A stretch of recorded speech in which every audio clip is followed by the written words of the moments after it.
Welcome to Jewish Meditation with Rabbi G. Friends, we are just about to enter a new year. So I'm only going to do one recording this week and just want to let everyone know that over the next few weeks, it'll be a bit sporadic. I normally do it weekly, but it might not be as consistent as normally because of all the festivals. But standing before Rosh Hashana, we need to connect and we need to really share something deep. And as we've been speaking about coming up to Rosh Hashanah, there's the mitzvah of the shofar, the mitzvah of the blowing the horn. You know, it's a strange thing. Us Jews, we have many mitzvot. Some of them involve eating, some of them involve actions like putting up a mezuzah, wearing tefillin, and so on. Some of them involve speaking. Lots of them involve speaking. We pray, we learn Torah, we make blessings. We read the Megillah on Purim. We say the Haggadah on Pesach. A lot of mitzvot have to do with speaking. That the mitzvah is to communicate something, to declare something, to verbalize something. When it comes to Rosh Hashanah, we have the strange mitzvah that involves blowing. Just blowing. Why? So besides all the ideas we've talked about, the cry from the essence of the soul, blowing is a very focal point on Rosh Hashanah. Because what we often forget is that Rosh Hashanah is the anniversary of the creation of man. Adam and Eve were created on Rosh Hashanah. It was the sixth day of creation. And when God created Adam Harishon, the first man, he gave him a soul. And the pasuk, the verse, tells us something interesting. That when it comes to the creation of the world, the 6 days of creation, so to speak, obviously not in a physical sense, a tangible sense, because God doesn't have a physical form, but the idea, the symbolism of the creation of the 6 days of creation was through speech. God said, let there be a heaven. God said, let there be grass and trees. God said, let there be animals, fish, birds, and so on. And then he said, Na'aseh Adam, let us make man. But when it came to man, it doesn't say, he said, let there be a soul. It says in the Torah, it says in the verse, Vayipach be'apav v'nishmat chayim. And God blew into the nostrils of man a soul of life. And the Zohar says, what does that mean? It means that speech is much more external. When you speak to someone, you're communicating, you're sharing, but you're not necessarily giving of yourself.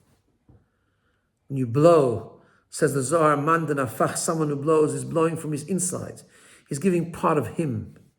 And when God blew a nostril into us on Rosh Hashanah, that soul that we have, that comes from that soul that God blew into Adam's nostrils. So to speak, God was giving part of himself. Indeed, as the Kabbalah tells us that the soul, the neshama, the godly soul that we have, is like a godly infusion. It's one that is godly, it's connected to God, it comes as a part of God, so to speak. And what does that mean? It means coming into Rosh Hashanah that we have to think about the greatness of who we are, the greatness of our potential, the purity of our potential, that we all have this amazing soul that at its core is never damaged, at its core is never broken, at its core has never been corrupted. It remains pure, it remains pristine, it remains infinite with infinite potential, just like God is infinite. We also have that infusion of infinity because we have an infusion of godliness. So coming into this Rosh Hashanah, after a year that we've had, where the world is in chaos and gone insane, where so much heartbreak and pain has taken place, we have to really dig deep this Rosh Hashanah and fulfill the mitzvah of shofar.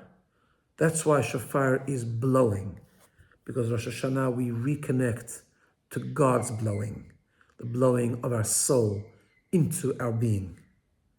And therefore, Rosh Hashanah is the greatest time to connect and to remember and to ignite the depth of our neshama, the depth of our soul. I'd like to encourage everyone to try and make it a shul to hear the shofar. And if you're not able to make it a shul, let me know. Because there are many people who will blow shofar throughout the day.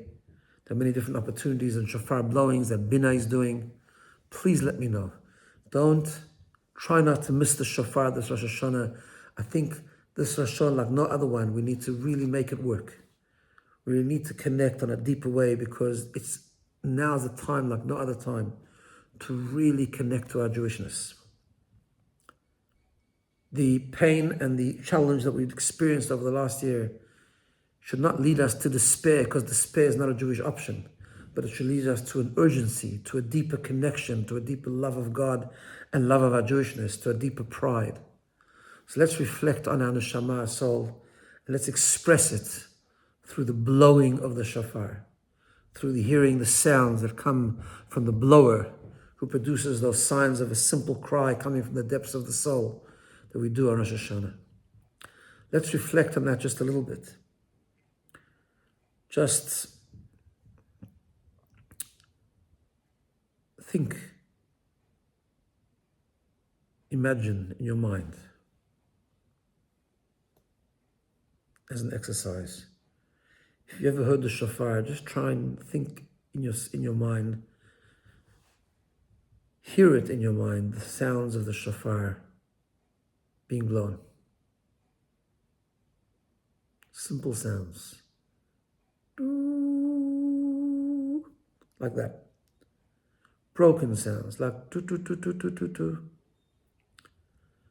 Represents the crying of the soul.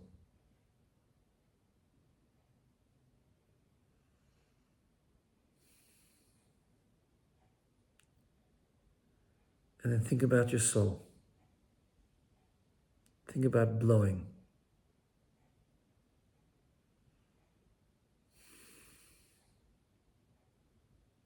Try to feel the sensation that you have when you blow.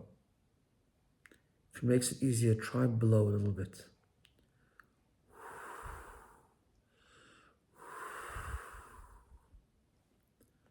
Feel how it's coming from inside. A strong blow.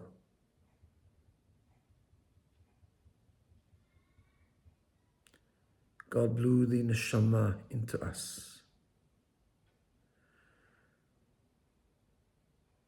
Whenever we breathe from within, whenever we breathe deeply,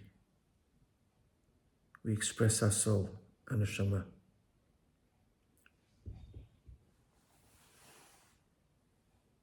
God blew through the nostrils, the organ of breath, the rhythm of life, the music of our existence.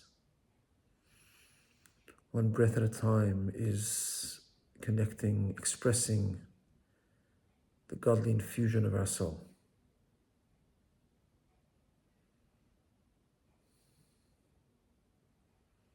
Holy, pure,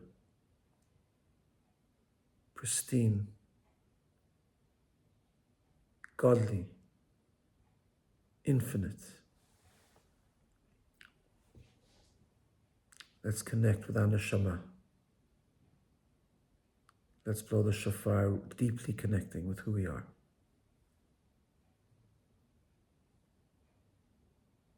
Let's bring down God's blessings for a Shana Tova.